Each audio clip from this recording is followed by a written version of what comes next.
নমস্কার, আমি সঞ্চারী। আমার চ্যানেলে আপনাদের সবাইকে স্বাগত জানাই। চলে এসেছি আপনাদের সামনে আবার একটি নতুন ব্লগ নিয়ে। আজ সোমবার, এখন আপনার ওই 4:30-5টা মতো বাজছে। অনিসকে নিয়ে গেছিলাম ওই ফুটবল খেলাতে। অন্যান্য দিন রান্নাবান্না থাকে, সেই জন্য আসতে পারি না। তো আজকে এলাম। যেখানে ওদের ফুটবল খেলাটা হয় সেখানে গিয়ে দেখছি যে আজকে নাকি বন্ধ, আজকে হবে না। তো ওখান থেকেই জানতে পারলাম সবাই এইখানটাতে এসেছে। এই যে বিল্ডিংটা দেখছেন, এটি হচ্ছে ইকাস্টের কমিউন। ডেনমার্কটা আপনার 5টা অঞ্চলে ভাগ করা আছে। তার মধ্যে একটি অঞ্চলের নাম হচ্ছে মিডজুল্যান্ড। এই নিয়ে আমি আগে একটা ভিডিও করেছি, তাই এখানে আর বিস্তারিতভাবে সে ব্যাপারে জানাচ্ছি না। প্রত্যেকটি অঞ্চল থেকে একটি করে ফুটবল টিম আছে। তো এই মিডজুল্যান্ডের মধ্যে পড়ে ইকাস্ট, ব্র্যান্ডে, সিল্কেবোর্গ, হার্নিং এই শহরগুলি। তো ফুটবল খেলায় এই মিডজুল্যান্ডের টিমটি নাকি জিতেছে, এমনকি কাপও পেয়েছে। তাই ওই ফুটবল প্লেয়ারগুলি এসেছে এই ইকাস্টের কমিউনে। মানুষজনের কেমন ভিড় দেখুন ওদেরকে দেখার জন্য। ওদের মধ্যে একজন প্লেয়ার আছে, ওনারই বাচ্চা অনিসের সাথে একই সাথে পড়ে। যতদূর মনে হয় ওনারা ব্রাজিল থেকে। ওদের আপনার ওই অটোগ্রাফটি নেওয়ার জন্য নিচ থেকে টি শার্ট, টুপি, এমনকি জুতো পর্যন্ত ওপরের দিকে ছুঁড়ে দিচ্ছে বাচ্চারা, জানেন। এদিকে ফুটবল খেলা তো হলোই না, অনিসের যিনি কোচ বা যারা ফুটবল খেলে অনিসের সাথে, সবাই ওই জায়গাটিতেই আছে। আর আমরা এদিকে চলে এসেছি ম্যাকডিতে একটু আইসক্রিম খেতে। মাঝে মধ্যে এখানে আসি একটু আইসক্রিম খেতে। আর দেখুন, আর চুজ করতে পারছে না কোনটা নেবে। অবশেষে নিয়েছে একটা বড় মতো আইসক্রিম। গোটাটা তো খেতে পারবে না, লাস্টে ওর বাবাকে আর আমাকে মিলে শেষ করতে হবে, জানেন। আর এমন একটা পছন্দ করবে যা একদমই আমার ভালো লাগে না। চলুন আইসক্রিমটা খেয়ে যাওয়ার পথে একটু বাজার করে নিয়ে যাব। আসার সময় একটু কর্নফ্লেক্সের প্যাকেট আর কিছু ফল নিয়ে এলাম। আজকাল ভাবছি ভাত রুটি তেমন কিছু বানাবো না, ওই টর্টিলা এনেছি, ওইটা দিয়ে একটা করে র্যাপ বানিয়ে দেবো। ঘরে ফল না থাকলে বড্ড অস্বস্তি করে। ফলটা যেহেতু অনিস প্রতিদিনই খায়, আমাদেরও মোটামুটি খাওয়াই হয়, সেই জন্য ভাবলাম যে আর কটা ফল নিয়ে যাই। কিছু আছে, এই সপ্তাহটা হয়ে যাবে। খুব বেশি করে ফল আনি না, জানেন তো, সে আবার খারাপ হয়ে যায়, ফেলে দিতে হয়, সেই জন্য অল্প অল্প করে নিয়ে আসি।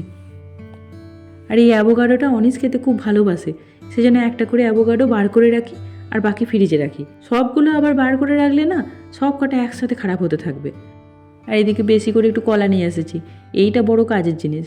সকালবেলায় মাঝে মধ্যে অনিস দুধ খেতে পছন্দ করে না, তো তখন ওই একটা ব্রেড আর একটা কলা খেয়ে নেয়, তাহলেই পেটটা ভরে যায়। আজকে একটা অন্যরকমের বিস্কুট নিয়ে এসেছি, এটার যে কী নাম বলতে পারবো না, তবে খেতে আমার খুব ভালো লাগে। যবে থেকে ডেনমার্কে এসেছি তবে থেকে মাঝে মধ্যে এটাকে নিয়ে আসি। এটার একটু দামটা বেশি, সেই জন্য সবসময় আনি না। আর বাস, এটাকে গাড়িতে আনতে আনতে জানেন তো বাবা ছেলেতে খেয়ে অর্ধেক করে দিল। বললাম যাই বাড়ি গিয়ে চা বানাবো, চায়ের সাথে খাবে, সেটুকু ধৈর্য পর্যন্ত ধরলো না। একটু আদা দিয়ে চা বসিয়েছিলাম, তোর বাবাকে চাটা দিয়ে আসি, আমি আর চা নিয়ে বসবো না। আমি ভাবছি ওই চাটা খেতে খেতেই রান্নাবান্নার প্রস্তুতি শুরু করে দিই। বিকেলবেলায় এই আদা দিয়ে লিকার চাটা না বড্ড ভালো লাগে, জানেন তো। খাওয়ার পর একটু হালকা হালকাও লাগে। দুধ চাটা আমরা দুজনেই বিকেলের দিকে খুব একটা ভালোবাসি না।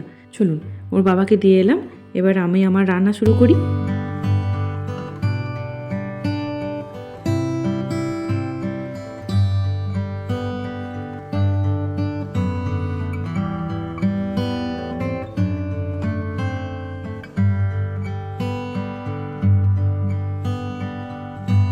আজকে ওর বাবার জন্য আর রান্না করব না, আজকে ছেলেটার জন্য আর আমার জন্য। আসলে আর বলবেন না, মাঝে মধ্যে যে ওর বাবার কী হয়, ওর নিজে রান্না করবে। তবে রান্নার লিস্টে খুব একটা বিশেষ কিছু রেসিপি নেই, হাত গুনে ওই 2-4টে। তার মধ্যে হচ্ছে ওই এগ রাইস। এগ রাইসটা একটু ঝটপট হয়েও যায় আর করেও ভালো। আমি এগ রাইস ব্যাপারটাই জানতাম না, বিয়ের পর ওর কাছ থেকেই শোনা। তো আমাদের আর এগ রাইস খাওয়ার ইচ্ছা নেই, নাহলে আমাদের জন্য ও করতো। তাই বললাম যে ও এইরকম র্যাপ ট্যাপ খেতে না খুব একটা পছন্দ করে না, সেজন্য ভাবলাম যে আজকেই সুযোগ, আমি আর আমার ছেলেটা মিলে খাবো। অনিসকেও না এরকমভাবে শসা, লেটুস, তারপরে ক্যাপসিকাম এই সমস্ত কেটে যদি র্যাপ বানিয়ে দেওয়া যায়, ও ভীষণ ভালোবাসে খেতে। সেজন্য বললাম যে ভাত আর বসাতে হবে না, কিছুটা ভাত আছে, ওর মতো করে হয়ে যাবে।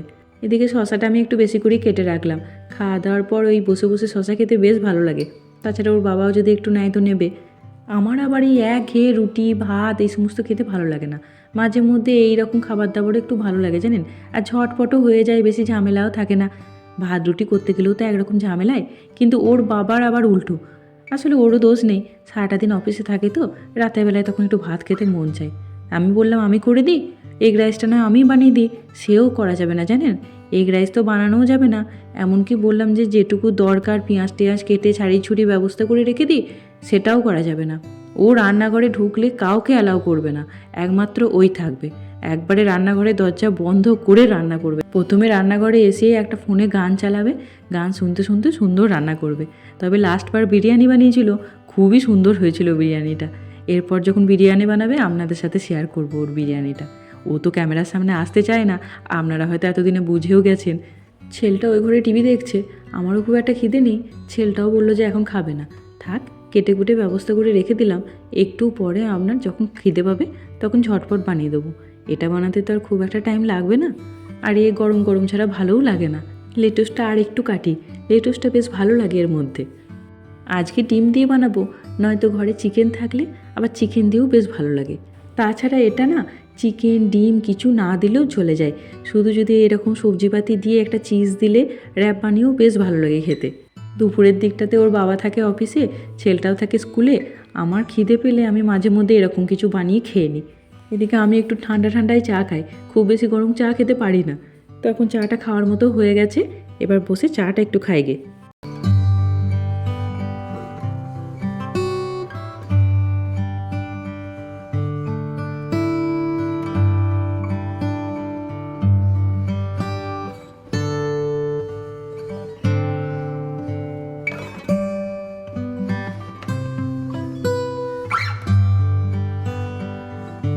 সাইড থেকে একটু তুলে দেখলাম ডিমটা কাঁচা আছে না হয়ে গেছে। তা দেখছি ডিমটা আরেকটু হবে। ছেলেটার খিদে পেয়ে গেছিলো বলে তাড়াতাড়ি করে আগেই ছেলেটাকে একটু বানিয়ে খাইয়ে দিলাম, এটা আমার জন্য। এক সাইডে এভাবে একটু কেটে নেবো যাতে মোড়াতে সুবিধা হয়। এদিকে স্যান্ডউইচ মেকারটা প্লাগে লাগিয়ে আমি সুইচটা অন করে দিয়েছি। আমার স্যান্ডউইচ মেকারটা না একটু গরম হতে টাইম লাগে। এক সাইডে মায়োনেজ দিয়েছি, এক সাইডে কেচাপ দিয়েছি। এই দুটোকে এবার ভালো করে চারিদিকে লাগিয়ে নেব। বাস আর তেমন কিছু কাজ নয়। এবার শুধু ওই যা যা সবজিপাতি কেটে রাখা হয়েছে সব একটু ভালো করে দিয়ে দিতে হবে, যা যা ইচ্ছা। আমি একটু ইয়ালাপিনো আছে ঘরে, তাও ভাবছি ওই একটু দেবো, তাতে একটু ঝাল ঝাল হবে, আরও বেশি ভালো লাগবে। লাস্টবার পিৎজা বানানোর সময় এনে রেখেছিলাম ওই ইয়ালাপিনোর বোতলটা, তারপর থেকে আর ইউজই হয়নি। ওর বাবাকে একবার বললাম যে তোমাকেও এই একটা বানিয়ে দিই, খেয়ে নাও। আজকে না হয় থাক, আর রান্নাবান্নার ঝামেলায় যেতে হবে না। সে কি আর শোনে, সে এখন চা খেতে খেতে বিভিন্ন রকমের এগ ভুজির রেসিপি দেখছে। থাকে, ও যা ইচ্ছা তাই করুক, লাস্টে যদি কিছুই না করতে পারে তখন নয় ঝটপট এসে এই একটা বানিয়ে দেবো, এ তো আর টাইম লাগে না। আর এই যে অ্যালাপিনো বেশি দেবো না, খুব বেশি ঝাল হয় তো, একটা দুটো দেবো তাহলেই হবে। এই ছেলেটার জন্য ঝাল না খেয়ে খেয়ে না আজকাল আমরাও খুব একটা ঝাল খেতে পারি না, জানেন তো, একটা লঙ্কাই একবারে খেতে পারি না। বাস, এবার একটু চিজ দেবো। চিজটা দেওয়ার পরে ওই যে প্রথমে কেটে নিয়েছিলাম একটা সাইডে, ওই একটা সাইড থেকে মোড়াতে লাগবো। এই টর্টিলাটা বিভিন্ন রকমের পাওয়া যায়, এটা ময়দার, আটারও পাওয়া যায়, তাছাড়া ভুট্টারও পাওয়া যায়। নর্মালি আমি ভুট্টাটাই নিয়ে আসি, এবারটা ময়দার নিয়ে এসেছি। চলুন, এটা হয়ে গেছে রেডি। এবার স্যান্ডউইচ মেকারেও দিয়ে দেবো, ওটাও মোটামুটি গরম হয়ে গেছে।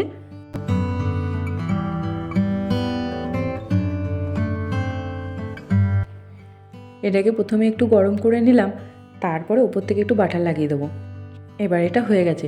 এটাকে খুব বেশি সেঁকা যাবে না, আসলে কি বলুন তো, ভেতরে চিজটা আছে না, ওটা গলে গলে একদম বাইরেতেই বেরিয়ে চলে আসবে। এমনিতেই এর প্যাকেটে লেখা আছে এটা খাওয়ার আগে ওই 10 সেকেন্ড মাইক্রোওয়েভ করে নিলেই হয়ে যায়। আমরা নয় এরকম বাটার দিয়ে একটু সেঁকে খাই, এখানে লোকজনেরা দেখি এরকম সবজিপাতি দিয়ে রোল করে কাঁচা কাঁচাই খেয়ে নেয়। টর্টিলা দিয়ে যে এইরকমভাবে খেতে হবে এমনটা নয়, আমি অনেকবার রুটির সাথেও এইভাবে করে দেখেছি, বেশ লাগে। অনিসকে মাঝে মধ্যে ওই রুটি দিয়ে এইভাবে বানিয়ে টিফিনে পাঠিয়ে দিই।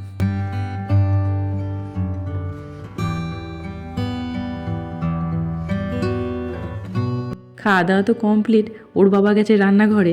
আর এই দিকটাতে দেখুন, কিছুক্ষণ আগে কেমন ওয়েদারটি ছিল, আর এখন মুষলধারে বৃষ্টি পড়ছে। ডেনমার্কের ওয়েদারে কোনো ভরসা নেই, তবে এখন বৃষ্টিটা দেখতে বেশ ভালো লাগছে।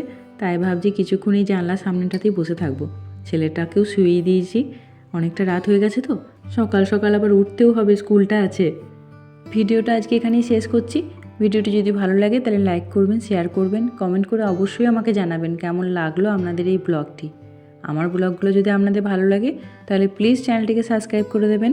ভালো থাকবেন, সুস্থ থাকবেন, দেখা হবে সামনের এরকম একটি ব্লগে। ধন্যবাদ।